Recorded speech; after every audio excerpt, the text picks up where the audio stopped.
Hi, this is Steve Walton with Tropic Heating and PatioHeat.com. Today we're going to take a look at this raised ceiling in this patio.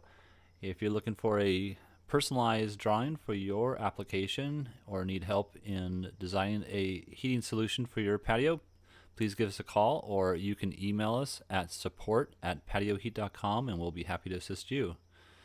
So let's go ahead and just take a look at what we have here today. So we have this space underneath this raised ceiling here. You can see that the space goes way beyond the structure over here, but let's just go ahead and see what we have here. So I'm not going to give you the total dimensions of this patio because it's pretty set on its placement. We have to place the heaters up here. The client does not want heaters on the floor, so we only have this area to work with here. So this distance here is not as vital, but we'll kind of see what we have as far as where we place the heaters and what kind of throw we get out of them. So as you can see here, we have these joists coming across, and they're not evenly spaced. Went out and measured the spaces between, and we found that this is the opening gap that we have today available. We might be able to adjust something, and I'll kind of address that as well. But this is going to allow us to have enough space for a flush mount frame. Flush mount frames need to have a minimum of 8 inches of clearance on this beam here. So we do have that, and so let's just go ahead and look at what that would look like here.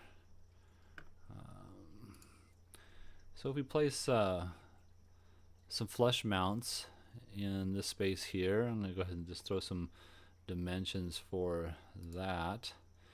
I'm going to go off the center of the structure here. I know the structure is overhanging over here on this edge here, so you may want to adjust that for coverage on this side here, but I think visually it'll look better if it's just centered. So I went center and I went 4 feet 6 inches and placed the heater center over there, and then same distance on the other side here. So essentially we have a 9-foot spread between the centers of each heater, and that'll give us a really nice coverage throughout the space here. This is a door here, and sorry, my phone's trying to pick me up here. As you can see, there was a door here, and this wall is a little bit offset, so it doesn't match up with the line of this wall here. But you can see that we have some space here that's not heated with this layout, and it gives us a really nice throw out to here. Though you can see roughly, if we just placed a marker here, and we got about a 7-foot throw off that wall right there. I'm going to talk a little bit about the flush mount kit. So this is a 20, really it's a 30, for the 39-inch unit. They call it the flush mount 20, and you can see that we have a minimum opening here, 43 inches by 11 3/4. This is with the 5/8 drywall installed on all 4 sides, including the top. So this would be your top up here, and so that's an important aspect there. As I mentioned before, I think it's over here. Sorry, right here we have a minimum of a 2x8. So you need that 2x8, that 8-inch clearance on that. What we're proposing on this project is there's 2 different types of trim or finishes, you might call it. One with a trim that goes over the edge. So the edge of the flush mount kit, I believe, comes from roughly about here all the way out to this edge over here. It's about a 4-inch. And so you can see that we have some of that 4-inch flange overlapped by the finished ceiling, which in this particular case is going to be a tongue and groove, I believe. So the most important thing is that you stay 2 inches, or excuse me, a half inch from the holes that are allowed to ventilate. So if you look in here, you'll see these holes here, and you need to stay 1/2 inch away from this edge here.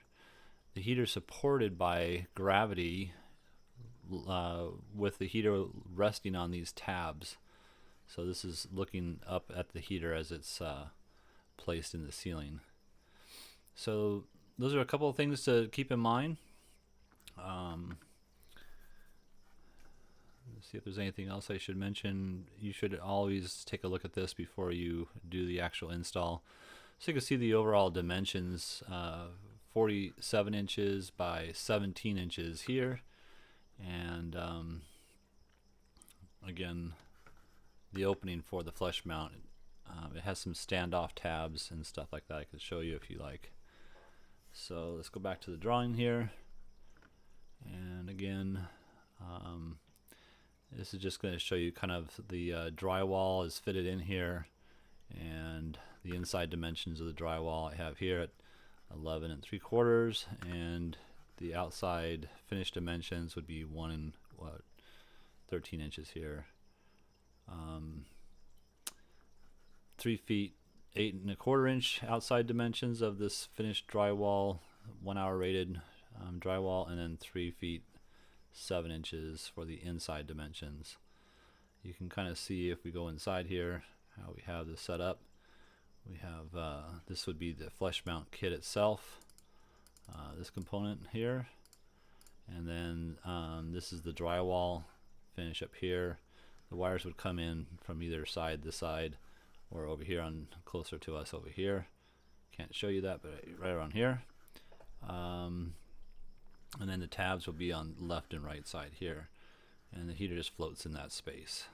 So this heater here is a WD, so it's got 2 elements. We're doubling the intensity of the heat because of the height of this application. This application height. Let's check that out real quick. It's actually going to be from down there. So here we can see a 11 feet. I think I showed it at 2 inches when I was there at the job site. So in any case, let's go ahead and look at what an alternative plan would be if you didn't want to have these heaters sitting right there on the edge. You can see that this edge is really, I pushed it all the way to the right side, but you can see I'm overlapped here from this truss, I guess it would be really.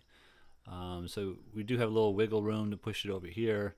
On this edge over here, you can see there's a gap, and so we have a little room to maneuver it, but this flange is going to be right at the edge. You need to stay clear of these holes at least a 1/2 inch, so that means your trim piece is only going to be maybe 1 inch to 1.5 inches at the most. This is I believe a 2x here, so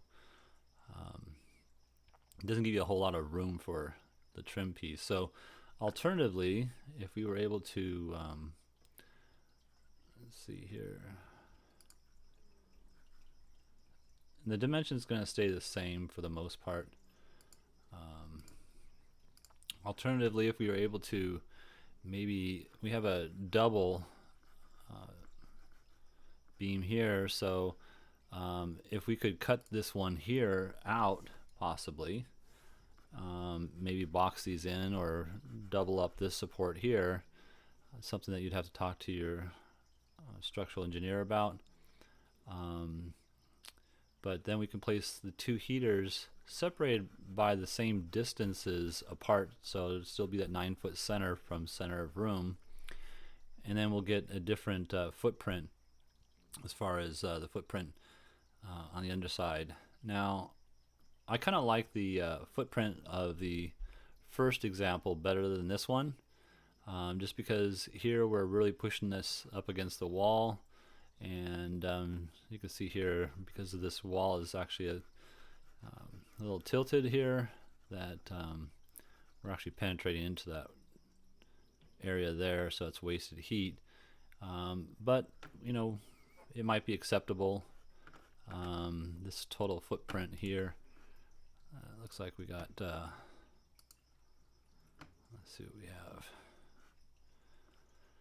So we have 9 feet basically, total footprint, covering the full 21 foot distance here. I think it's 21 feet or 22. We'll go ahead and check that out real quick.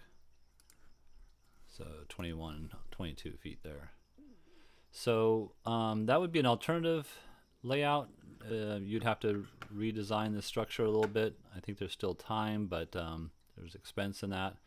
And I really don't like this particular. I would prefer to maybe bring it out.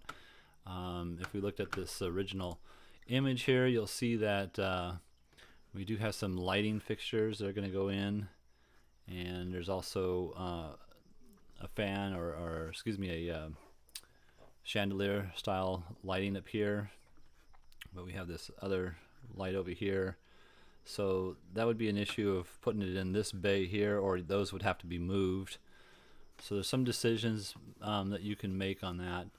I mean, if those could be moved and you could place the heaters in the second bay so you're not exactly on this outside edge, that would be good too. But I was trying to look at alternatively the least possible. This had the greatest opening when I didn't remove that beam there next to this over here. This over here was right up against the wall, so that doesn't really work. So, all right, well, that is my plan for this particular job. If you have any questions, please give us a call. If we can help you, again, reach out to us. We're happy to assist you. Thank you and have a great day.